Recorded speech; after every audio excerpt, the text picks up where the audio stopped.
Welcome to the Know, I'm Mica. E3 is, oh my god, just a few months away already, and if you're hoping to score a pass this year, it looks like your chance could be coming soon.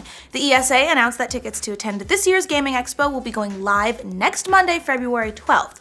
The first 1,000 tickets will be available for $150, and after that they'll go up to $250 for attendees. Considering this is only the second time these passes will be available publicly, you can probably expect them to go pretty quickly. The registration page will go live at noon on Monday, so set your alarms, your calendars, your dog, whatever you need to make sure you don't miss out.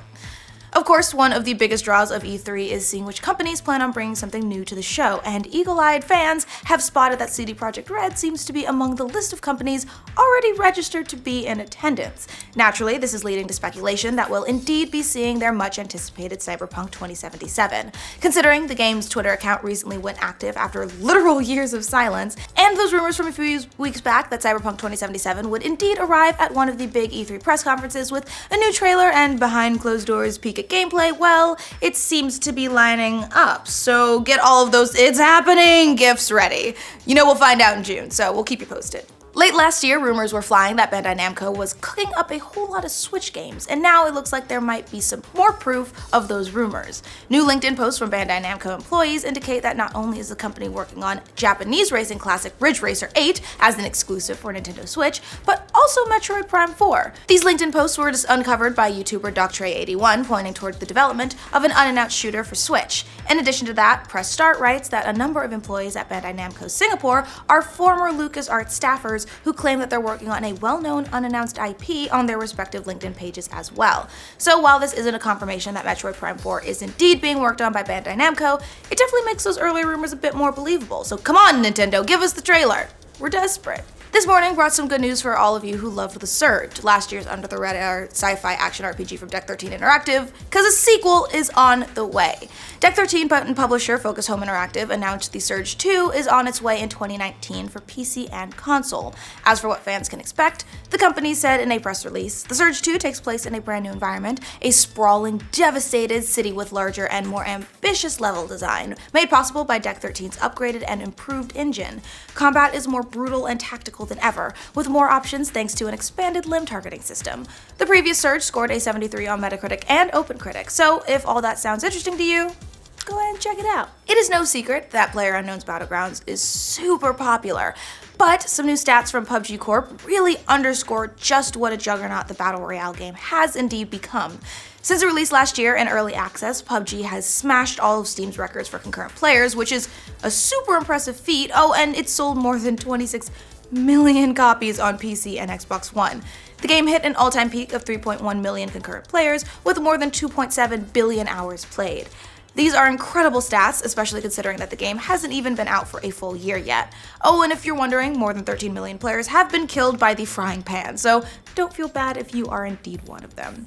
In a tweet, the company said, "We can never thank you enough for your generous support and dedication to PUBG. Here's to many more chicken dinners to come." We've got some news on upcoming DLC for Star Wars Battlefront 2. Developer Dennis Brandville confirmed on a Star Wars Battlefront 2 forum that DLC based on the Clone Wars is on the way, and you'll also soon be able to customize your character too. Brandville didn't elaborate on either, he just responded yes to both questions from fans. But when a fan asked if Battlefront 2 will be getting a conquest mode, he gave a bit more info, saying, "We're obviously hearing the requests about a more open, free-flowing large mode like Conquest. Not sure if porting a mode over is the right way to go, but we're definitely working on satisfying that request." You might remember Conquest from the original Battlefront 1 and 2, where you had to capture a command post in a limited time frame. And it looks like they might be working on some kind of version for that for Battlefront 2, which is good news, so stay tuned. We've already heard that Pillars of Eternity 2: Deadfire will release on April 3rd for PC, Mac, and Linux, and it's coming to PlayStation 4 and Xbox One later this holiday season. But it's apparently coming to the Switch now too. That's according to a report from Game Informer, who said that the game is being ported to consoles by developer Red Cerberus. You might remember the original Pillars of Eternity released in 2015 for PC and consoles after raising more than $4 million in crowdfunding. It was a spiritual successor to a lot of games including Baldur's Gate and Planescape Torment franchises, and it was well received, with the PC version getting an 89 on Metacritic. So Yeah, this is more good news for Switch owners and a further sign that developers are paying attention to the hybrid console as it continues to sell well. The Cloverfield paradox was a win-win for both Paramount and Netflix. Paramount didn't have any confidence in it and was able to recoup its production costs in the $50 million plus deal, and Netflix got to be the talk of the week by breaking the distribution mold and releasing a high-profile genre movie on the exact same day they announced it. This doesn't mean Paramount is out of the Cloverfield business, though. Far from it. The Wrap confirms that the next Bad Robot Cloverfield tie-in, titled Overlord, is still on the theatrical slate and will release October 26th. Overlord is a World War II movie, so it's not readily apparent how it'll directly relate into the more contemporary series, but it does promise to play into the same sci-fi horror sandbox as the rest of the franchise. I'm hoping for zombie Nazis. The first trailer for Deadpool 2 hit the internet this morning, and it's chock full of profanity, violence, and fourth wall breaking. In short, it's everything we want and love from Deadpool. In just 2 minutes, the trailer introduces Josh Brolin's Cable, makes fun of DC having to digitally erase Superman's mustache in Justice League, gives us a glimpse of Domino kicking ass, and lets Deadpool play with some dolls. Sadly, no chimichangas were featured, but they have to save something for the actual movie, right? Millions around the world watched Elon Musk's latest space project, the Falcon Heavy rocket, successfully launched yesterday. It was the most powerful rocket ever to blast into space, and another milestone in Musk's quest to one day send humans to Mars. The privately funded non-NASA rocket is basically a souped-up version of the Falcon 9 rocket from Musk's company SpaceX, which has been carrying cargo into space for several years.